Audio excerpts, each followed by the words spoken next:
नमस्कार। आज हम एक ऐसी कहानी की तह तक जाएंगे जो हरिपुर के घने जंगलों में कहीं दफन है। ये कहानी है हरिपुर के मंडला मर्डर्स की। चलिए इस कहानी को एक सवाल से शुरू करते हैं। जरा सोचिए, क्या कोई ऐसी मन्नत मांगेगा जो सब कुछ तो दे दे, लेकिन उसकी कीमत हो आपका सब कुछ छिन जाना?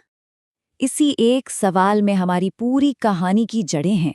तो बात है साल 1980 की और जगह है हरिपुर, एक छोटा सा कस्बा जो चारों तरफ से घने रहस्यमयी जंगलों से घिरा हुआ था। हमारी कहानी की शुरुआत होती है अमावस की एक काली रात से।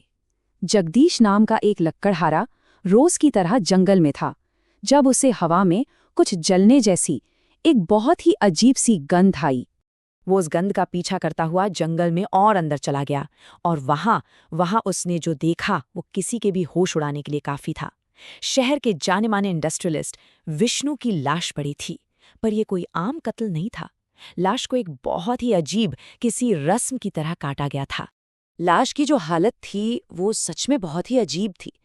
मतलब शरीर का धड़ वो तो था ही नहीं, पूरी तरह से गायब, और सिर, हाथ और पैर इन्हें एक साथ सिल दिया गया था। माथे पर एक अजीब सा गोल निशान बना था, जैसे कोई शैतानी प्रतीक हो। और सबसे अजीब बात, दाहिने हाथ का अंगूठा वो भी गायब था। केस की जांच का जिम्मा मिला इंस्पेक्टर रवि को, और जैसे ही उन्होंने जांच शुरू की, उन्हें ये समझते देर नहीं लगी कि हरिपुर में कुछ बहुत ही भयानक हो रहा है, क्योंकि ये इस तरह की पहली घटना नहीं थी। पता चला कि 2 महीनों के अंदर ये दूसरी ऐसी हत्या थी। मतलब एक डरावना पैटर्न उभर रहा था जो पूरे शहर में दहशत फैलाने के लिए काफी था। दोनों मामलों में एक खौफनाक समानता थी। पहला शिकार विष्णु, एक अमीर इंडस्ट्रियलिस्ट, और दूसरा नीरज साहू, एक मामूली दुकानदार। दोनों की लाशें अमावस की रात को ही मिली। दोनों का दाहिना अंगूठा गायब था और दोनों के माथे पर बिल्कुल वही शैतानी निशान था। ये कोई इत्तेफाक नहीं था, ये एक सोची समझी रस्म थी। तो यहाँ से 2 बहुत बड़े सवाल खड़े होते हैं। आखिर कौन कर रहा था ये हत्याएं? और उससे भी ज्यादा हैरान करने वाली बात ये थी कि जांच में सामने आया कि दोनों का दाहिना अंगूठा उनकी मौत से पहले ही काटा जा चुका था। पर क्यों? इन सवालों का जवाब अगली अमावस की रात मिला। जब तीसरी हत्या हुई तो एक ऐसा सच सामने आया जिसने इस पूरे केस को एक बिल्कुल नई और डरावनी दिशा दे दी। हुआ ये कि अजय नाम का एक लोकल डॉक्टर जब घर लौटा तो उसने अपनी पत्नी को मरा हुआ पाया।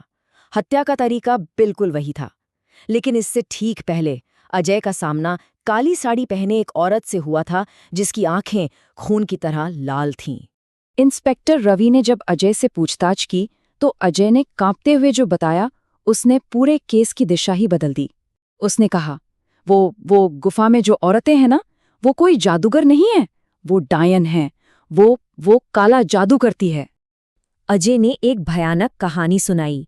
उनकी कोई संतान नहीं हो रही थी, इसलिए वो मदद के लिए जंगल की एक रहस्यमयी गुफा में गए थे। अजय की पत्नी अकेले ही गुफा के अंदर गई। जब वो बाहर आई तो उसका दाहिना अंगूठा गायब था। इसके कुछ ही समय बाद वो गर्भवती हो गई, लेकिन बच्चे के जन्म के बाद से ही उसका बर्ताव अजीब हो गया था, जैसे उस पर किसी और का कब्जा हो। और फिर अगली अमावस की रात उसकी हत्या हो गई। अब इन बातों पर यकीन करना किसी के लिए भी मुश्किल था, लेकिन इंस्पेक्टर रवि के पास और कोई सुराग था भी नहीं। तो सच्चाई का पता लगाने के लिए वो उसी शाम अकेले ही उस जंगल की तरफ निकल पड़े।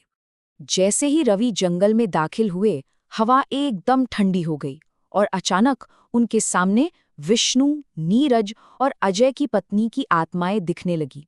उनके शरीर सफेद पड़ चुके थे और आंखें बिल्कुल काली थीं, और हवा में कई आवाजें उनका नाम फुसफुसा रही थीं, रवि। रवि उन आवाजों का पीछा करते करते ठीक उसी गुफा तक पहुंच गए जिसके बारे में डॉक्टर अजय ने बताया था। गुफा के अंदर उन्हें काली साड़ी वाली वही औरत दिखाई दी जिसकी लाल आंखें अंधेरे में चमक रही थी। रवि बिना डरे उस औरत के पीछे पीछे गुफा में चले गए। रवि के उस एक कदम ने हरिपुर की एक ऐसी खौफनाक लोक कथा को जन्म दिया जिसे लोग आज भी याद करते हैं। ये थी डायन की असली कहानी।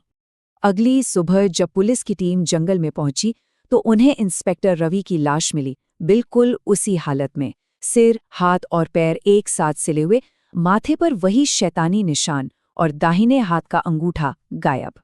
अब ये पैटर्न बिल्कुल साफ था। विष्णु, नीरज, अजय की पत्नी और अब खुद इंस्पेक्टर रवि, चारों के चारों एक ही भयानक रस्म का शिकार हुए थे। और इस सब के पीछे थी डायन, दक्षिण एशियाई लोककथाओं की एक ऐसी अलौकिक शक्ति, एक ऐसी चुड़ैल जो इंसानों को अपना शिकार बनाती है। इंस्पेक्टर रवि की मौत के बाद हरिपुर में हत्याएं तो बंद हो गईं, लेकिन ये केस कभी हल नहीं हुआ। हरिपुर के लोगों ने उस जंगल में आना जाना ही छोड़ दिया, ये मानकर कि वो जंगल अब शापित है। कहानी तो यहाँ खत्म हो जाती है, पर एक सवाल आज भी जिंदा है, और वो सबसे बड़ा सवाल ये है, क्या वो डायन आज भी हरिपुर के उसी जंगल में अपने किसी नए शिकार का इंतजार कर रही है?